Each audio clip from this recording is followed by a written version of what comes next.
Hello everybody, Ben Rogers here, the Raptors Digest, reacting to some Toronto Raptors news, and this was a surprise signing by the Toronto Raptors, which is pretty well unheard of in the modern NBA with the likes of Adrian Wojnarowski, right? We have Woj out there on Twitter dropping Woj bombs left, right, and center. We have Shams in the mix that usually gets there just as equal time as Woj. We have Chris Haynes, a bunch of guys, Raptors beat reporters, but there was no Woj bomb for this specific signing, even though I got the animation playing. Woj was beat to the jump by none other than the Toronto Raptors Instagram. And Reggie Perry, they posted a picture with the Svi Mykhailiuk saying, "Welcome to the team, he's been signed." Then if you scroll over on the little slider window on the Instagram, you can see Reggie Perry. He's also been a guy that's welcome to the Toronto Raptors in that post. And while we're on the topic of Instagram, definitely check out Raptors Digest on Instagram. We really plug that stuff in the beginning. You also plug Ben Rogers 1 if you want to follow that there. But nonetheless, Instagram is the news source for free agent news, at least for the Toronto Raptors. And this is an interesting pickup for this team. Now, I did a whole video yesterday in regards to some comments made by Eric Kareen in terms of some questionable reports about what will really happen with the end of the bench and whether guys like Freddie Gillespie will make the roster, Yuta Watanabe. You can see a full breakdown on that there. But now with Reggie Perry added to the mix, this gets even wilder. Now, I'll break down who he's competing with because Josh Lewenberg made a really solid tweet series about it. And there's Yuta Watanabe, Freddie Gillespie, Isaac Bonga, Sam Dekker, so many guys at the end of the bench, Ishmael Wainwright, and now Reggie Perry competing for those last couple roster spots, in those unguaranteed deals. And I don't know. Obviously, he's the last guy to be signed. He's the last guy we can actually bring in. The Antetokounmpo thing, a lot of people are asking too. They expect he's definitely going to be in the 905, and he'll probably be signed for a training camp in one of those Exhibit 10 deals, the same way Reggie Perry is. But we'll see if that ends up being fully official. Blake Murphy came out and said maybe he will jump the gun, but he fully expects it all to happen. However, Reggie Perry, I think, is a guy that will actually compete for a roster spot, given his play. Now, he played for the Brooklyn Nets last season. You look at his stats there, nothing that's really jumping out at you at that specific box score. Played 26 games, 3 points per game-ish. You see the stats on the screen. Nothing too crazy. And I don't know if the 3-point percentage is in there. And yeah, it is 19% from 3. And I saw that and I'm like, okay, it's another classic 6'9" pickup, 6'8", 6'9" with a 7-foot wingspan. The Raptors just want as many of these guys as they can and see how it all plays out. And they want to beef up whether it be the 905 team, the end of the bench, whatever they want, right? But the more you look into this Reggie Perry guy, the more I get a little bit excited and see.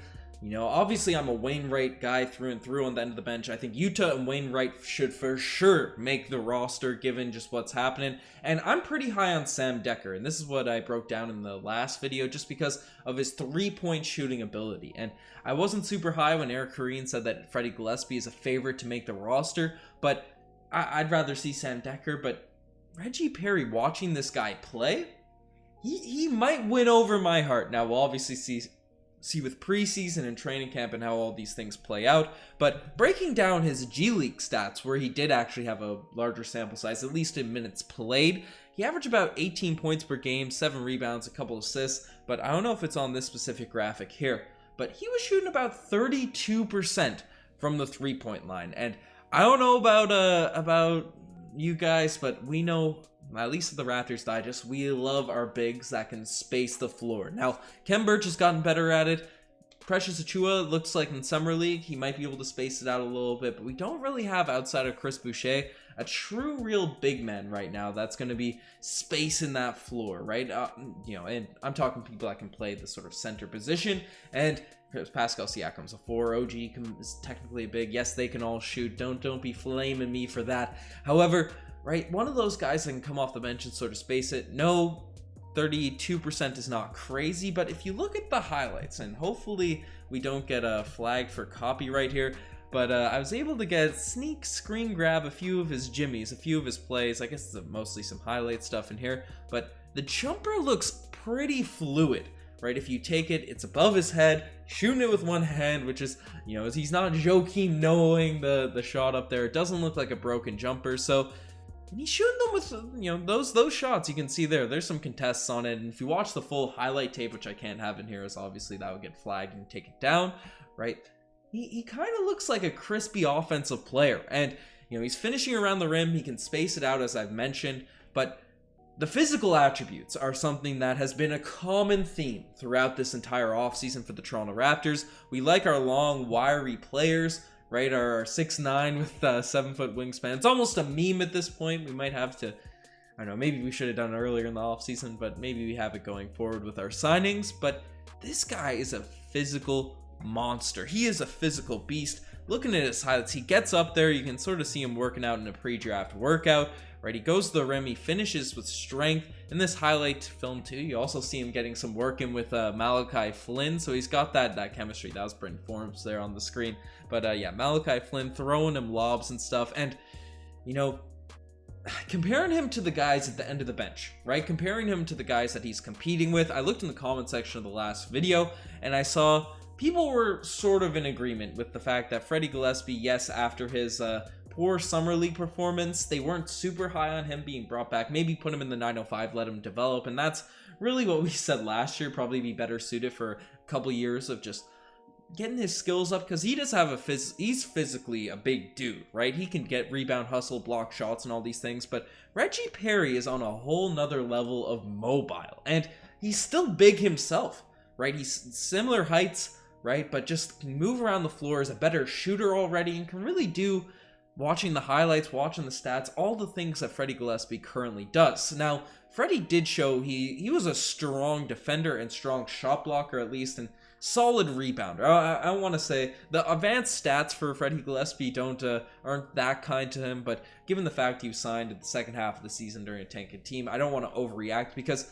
he is a brute down there and he hustles. So you can either look at it through the advanced analytics or just did the eye test of Freddie Gillespie out there hustling for boards. He does get burned a couple times, missing box outs and things, but Reggie Perry seems to be able to do all of those things with the added potential of being a three-point shooter, way more polished around the rim, even with Freddie Gillespie's highest moments during the Raptors' actual season, not during the summer league, because that felt like just a complete low for him. But during his actual season, right, he still wasn't the most finesse finisher around the rim, right? If you look, I'll break down these highlights. I don't know how many of these I got in here, but he's spinning around the rim. He's finishing at the lane with some contact with either hand, and you love to see that from young big men. And only 21 years old, born in the 2000s, Marchish 2000, so either 2021, I'm not sure what he'll be once he enters the season, but for a young guy like that's that athletic and has a little bit of polish to his game. Obviously, there's a lot of work to be done in the NBA. In 26 games played, only 19% from three, but the encouraging G League bubble where he was shooting 32% from three, right? There's improvement there. He was a second round pick in the NBA draft during last season, so he's just a rookie last year. I think this could be a guy that's competing with a Sam Dekker for a position on this NBA roster, this Toronto Raptors roster. Now, if we're diving into what would we rather have on this team.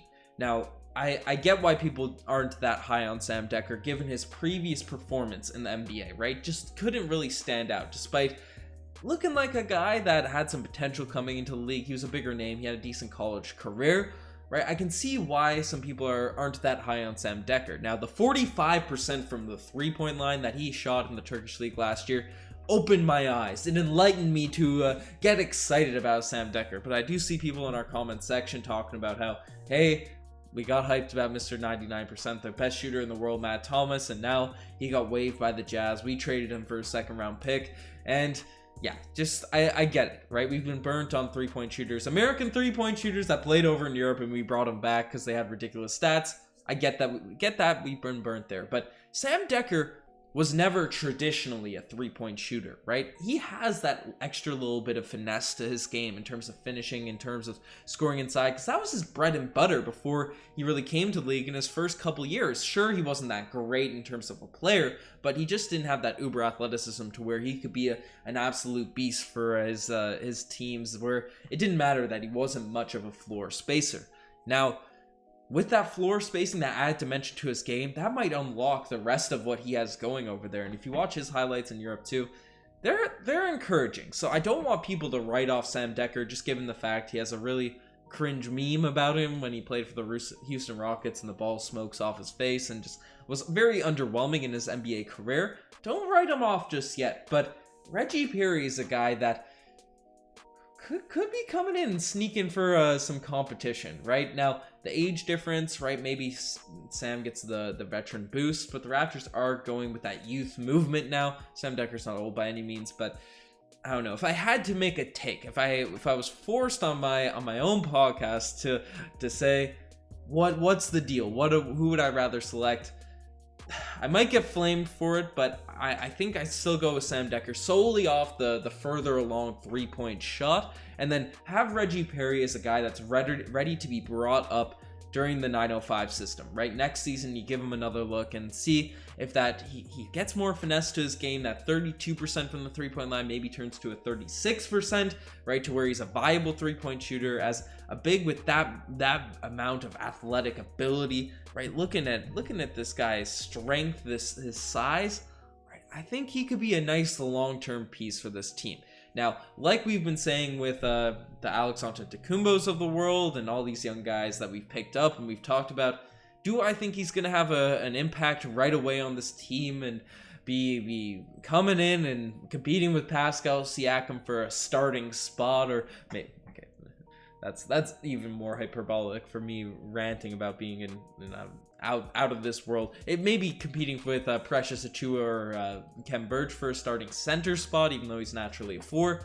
No, I don't think that's going to happen in the first year. I think he's a really interesting prospect to bring into your Raptors 905 system. You develop him. If he makes the roster over Sam Dekker, you develop him on the main roster. Maybe he gets those looks like we've seen Fred VanVleet take advantage of in his rookie season. More recently, Yuta Watanabe show out in his minutes, and now technically it's not guaranteed. He's competing with a roster spot too, but he's looking like a guy that's more and more likely to be integrated into the rotation going forward, right?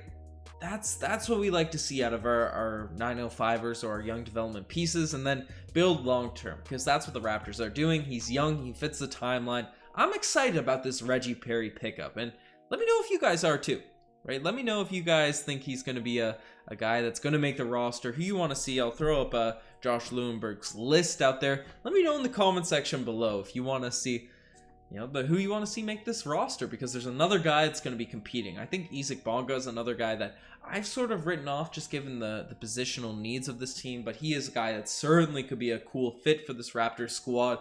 I don't know. Good problems to have for the Toronto Raptors heading into training camp. And as I mentioned, let me know in the comment section below. You're the best to make this far. Check out the Instagram, the TikTok, all that cool stuff. I think I plugged the Raptors Digest Instagram early.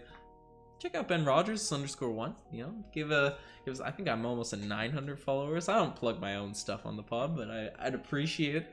Anyways, that's enough of me rambling. What are you guys' thoughts on Reggie Perry? I'm signing off. Cheers.